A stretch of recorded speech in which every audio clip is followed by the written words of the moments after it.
Rule number 93 क्या कहता है आपका, कुछ आपके वर्ड्स हैं जिनके साथ क्या होता है एल वाई लगा होता है। ध्यान रखिएगा। अच्छा, एक आम पहचान जो हम बना लेते हैं वो ये बना लेते हैं कि जो भी वर्ड होगा उसके बाद एल वाई लगा होगा, मतलब जो भी वर्ड होगा उसके एंड में एल वाई लगा होगा तो एडवर्ब होगा। ये अपने पे माइंड में ये बात छप जाती है, लेकिन ऐसा होता नहीं है। ओके, सारे वर्ड्स आपके मतलब मोस्टली जो एल वाई वाले वर्ड्स होते हैं वो एडवर्ब होते हैं, ध्यान रखेंगे।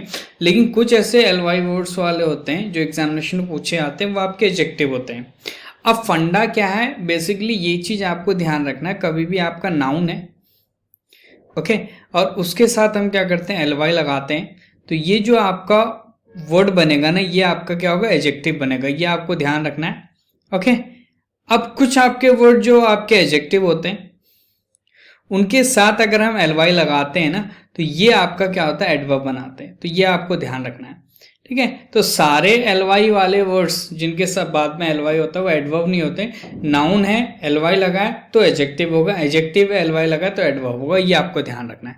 कुछ यहाँ पे लिखे गए इनको ध्यान रखना है ठीक है। ये ऐसे वर्ड्स हैं जो आपकी क्या होते हैं आपके एल वाई लगा है और ये आपके एडजेक्टिव होते हैं। एग्जाम्पल देख लेते क्या लिखा हुआ आपका, Ram has faced all the hardships mainly.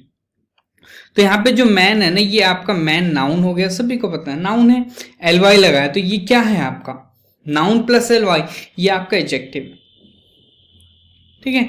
हमें क्या चाहिए यहाँ पे एडवर्ब चाहिए, क्यों? क्योंकि हम कहना चाहते हैं कि राम ने क्या कर रहा है, जितने भी आपके हार्डशिप्स हैं उनको फेस करा है, किस तरीके से फेस करा है ओके ओके। तो वहां पे आपका हाउ का रिप्लाई चाहिए, हाउ, तो वो आपका क्या होगा आपका इन अ मैनली मैनर होगा। एक और एग्जांपल से क्या करेंगे इस चीज को हम समझ लेंगे, उससे आपको और क्लियर हो जाएगा कि क्या हमने किस तरीके से यूज करना। देखो यहाँ पे एग्जाम्पल लिखा हुआ आपका, she has arranged all the things orderly. तो ऑर्डर आपका क्या है नाउन है, एल वाई लगा तो ये आपका एडजेक्टिव है। बट हमें क्या चाहिए, हमें ये बताने कि उसने अरेंजमेंट करा चीजों का कैसे, हाउ ओके, मैनर बताना, तो क्या होगा आपका इन एन ऑर्डरली मैनर। तो ये चीज आपको ध्यान रखना है। तो कभी भी आपको क्या करना है एडवर्ब चाहिए, लेकिन लिखा हुआ है नाउन प्लस एल वाई तो एडजेक्टिव होगा, तो वहां पे उसे एडवर्ब में कन्वर्ट करना पड़ेगा। क्या हमारा 94 कहता है आपका सेल्डम इफ एवर और आपका सेल्डम और नेवर। ध्यान से समझना इस चीज को, सेल्डम इफ एवर की हम बात करेंगे तो देखो सेल्डम जो होता है ना आपका क्या होता है फ्रीक्वेंसी बताता है, कोई काम कम हो रहा है। लेकिन अगर इफ एवर लिख दे रहे हैं तो ये इसका मतलब होगा वो कम तो हो रहा है लेकिन हो रहा है, क्लियर है। अगर सेल्डम और नेवर लिख देंगे तो इसका मतलब उस काम की फ्रीक्वेंसी बिल्कुल भी नहीं है, नेगेटिव है, हो ही नहीं रहा हो। आपका एग्जांपल है आपका being a teacher, being a teacher he seldom if ever make mistakes। तो इसका क्या मतलब होना चाहिए, मतलब एथिक्स है उसके अकॉर्डिंग हम क्या एज्यूम करके चलते हैं कि अध्यापक क्या होना चाहिए आपका गलती नहीं करना चाहिए ओके। तो बीइंग अ टीचर उसका गलती करने का फ्रिक्वेंसी कैसा होना चाहिए ओके, रेयर होना चाहिए, मतलब कर रहा है तो रेयर होना चाहिए या फिर नहीं होना चाहिए, बिल्कुल नहीं होना चाहिए ठीक है। तो यहाँ पे आपका सेल्डम इफ एवर करेक्ट हो ही नहीं सकता, यहाँ पे आपका सेल्डम और नेवर ही आएगा। तो ये चीज आपको ध्यान रखना है, ये आपका एथिक्स से रिलेटेड बात है आपका ठीक है। हम यही एज्यूम करते हैं कि वो अध्यापक है तो भाई उससे गलती नहीं होनी चाहिए, अगर उससे गलती हो गई तो भाई बच्चा भी गलत सीखेगा, समझ रहे हो।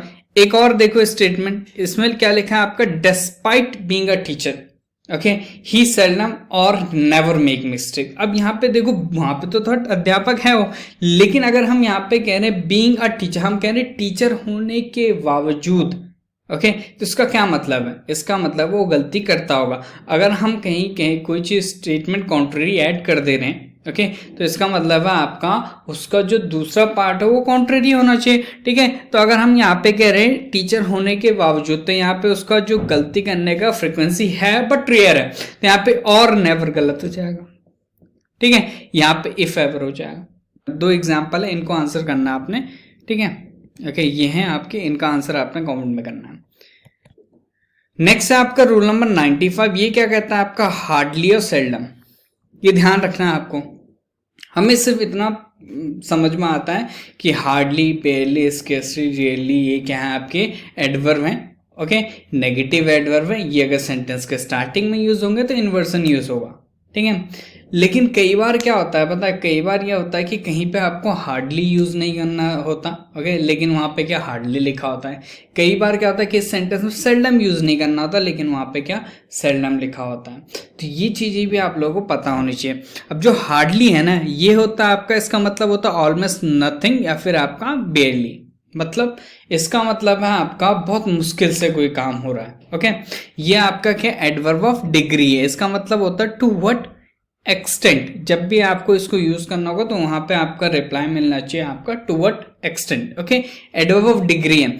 अब जो सेल्डम होता है ना, ये आपका एडवर्ब ऑफ फ्रीक्वेंसी होता है, इसका मतलब होता है हाउ ऑफन, कितनी बार, क्लियर है, ओके।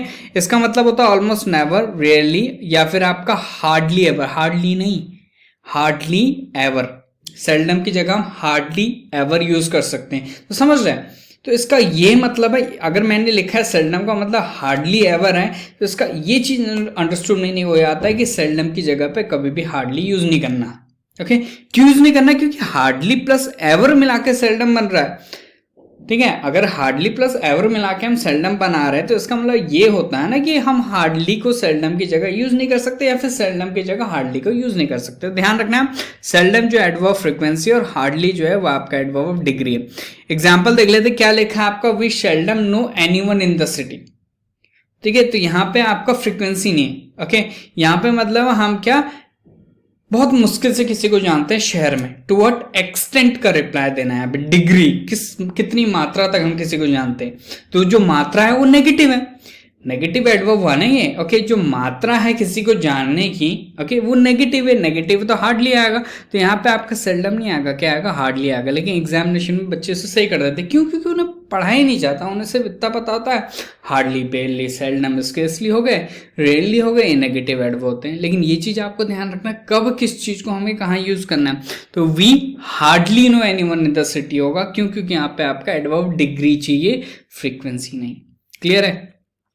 एक और एग्जाम्पल हम देख लेते, देखिए क्या लिखा है आपका, they hardly get home late, okay. तो यहाँ पे आपका डिग्री नहीं पूछ रहा, ओके, कितनी बार, ऑफन, फ्रीक्वेंसी पूछ रहा है, ओके, कितनी बार वो घर देर से आते हैं, ओके। तो यहाँ पे आपका सेल्डम है, मतलब बहुत मुश्किल से, रेयरली वो क्या करते हैं, घर देर से आते हैं। सेल्डम लिख दो या फिर आपका हार्डली एवर लिख दो, दोनों करेक्ट है। इस सेंटेंस को हम इस तरीके से लिख सकते हैं, they hardly ever get home late, वो भी सेल्डम का काम करेगा, या फिर आपका हार्डली की जगह सेल्डम लिख दो। तो ये चीजें आपको ध्यान रखना। इससे रिलेटेड भी आपके क्या है, कुछ आपके क्वेश्चंस हैं, ओके। इनका भी आंसर क्या करना है, आपने होमवर्क में करना है। ये रहे दो आपके एरर स्पॉटिंग वाले हो गए और दो आपके फिल इन द ब्लैंक है। बाकी रूल्स हम क्या करेंगे, नेक्स्ट क्लास में डिस्कस करेंगे, ओके। टिल देन, जय हिंद, जय भारत।